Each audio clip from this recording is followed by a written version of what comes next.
फडणवीस सरकारच्या कामगिरीचं मूल्यांकन आपण सुरुवातीलाच पाहूया। बघा ग्राफिक्सच्या माध्यमातून बघूया आपण नागरिकांचं काय म्हणणं आहे। बघा चांगली कामगिरी झाली असं 54% महाराष्ट्राच्या नागरिकांना वाटतंय, तर समाधानी नागरिक आहेत 19%, तर 27% नागरिकांना वाटते की नाही सरकार अपेक्षेला आमच्या उतरलेलं नाही, वाईट कामगिरी झालेली आहे। बघा फडणवीस सरकारच्या कामगिरीचं मूल्यांकन आहे। अभ्यास काय सांगतोय सकाळ माध्यम समूहाचा, 54% नागरिक म्हणतात चांगली कामगिरी आहे,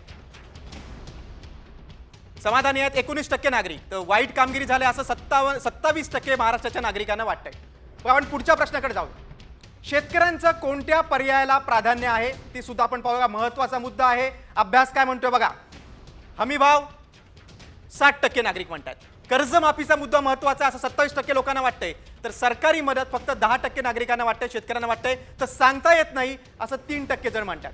पण मात्र हमी भावाचा मुद्दा 60% सगळ्यात महत्त्वाचा आहे। पुढच्या प्रश्नाकडे जाऊया आपण आता। सरकारनं कोणत्या क्षेत्राला प्राधान्य देणं अपेक्षित आहे? बघा ग्राफिक्स बघा, शेती 34% नागरिक म्हणतात शेती, त्यानंतर उद्योग रोजगार 23%, शिक्षण 17%, कायदा आणि सुव्यवस्था महत्त्वाचा मुद्दा आहे 10% नागरिकांना वाटतंय, आरोग्य 7%, तर पायाभूत सुविधांचा विकास 7% आणि इतर 2%।